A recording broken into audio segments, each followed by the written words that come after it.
আজি অকণমান সাজি কাচি চাদৰ মেখেলাযোৰ পিন্ধি ভিডিঅ'টো আৰম্ভ কৰিছোঁ। কৈ আছোঁ ৰ'ব, কিয়নো ঘৰতে এনেকৈ পিন্ধি লৈছোঁ। আৰু এইফালে দেখিছেনে পূজাৰ যোগাৰ। এয়া আমাৰ ঘৰত এখন সৰুকৈ শিৱ পূজাৰ আয়োজন কৰা হৈছে, সেয়ে চাদৰ মেখেলাযোৰ পিন্ধি লৈছোঁ দেই। আৰু এই যে দেখিছে শিৱলিংগটো, এই শিৱলিংগটো মই নিজ হাতে তৈয়াৰ কৰিছোঁ ঘৰতে। কেনেকুৱা হৈছে কমেণ্টত জনাবচোন। প্ৰথমবাৰ বনাইছোঁ, মাটিৰে বনাই ধুনীয়াকৈ ইয়াতে ৰং চং অলপমান মাৰি দিছোঁ। কেনেকুৱা হৈছে জনাবলৈ নাপাহৰিব।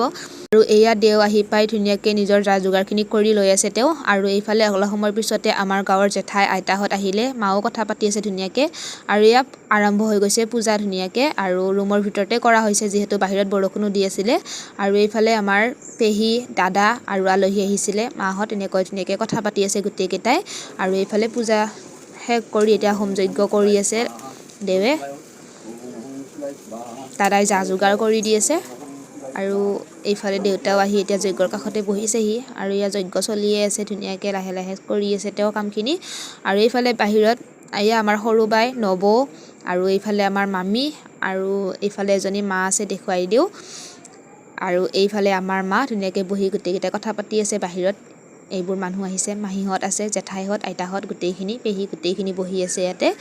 আৰু এতিয়া এইফালে প্ৰসাদ খোৱা লোৱা চলি আছে ধুনীয়াকৈ। আৰু শেষত আহি পেলাই ডাঙৰ বাই আহিয়েই পিছে মামীয়েকৰ লগত, মামীয়েক ভাগিনীয়েক পূৰা কথা পতাত ব্যস্ত হৈ গৈছে। আৰু এইফালে ডাঙৰ ভাগিনীজনী কাপোৰ শুকাব লৈছিলে তাই। আৰু এজনী সৰু ভাগিনীজনী আহিয়ে যে কিমান বদমাচি তাইৰ। আৰু দেখিছেনে পূজা পাতল শেষ কৰি এয়া মোৰো অৱস্থা নাইকিয়া হৈ গৈছে। এতিয়া আজিলৈ ইমানেই, আকৌ লগ পাম মোৰ অন্য এটি ভিডিঅ'ৰ সৈতে।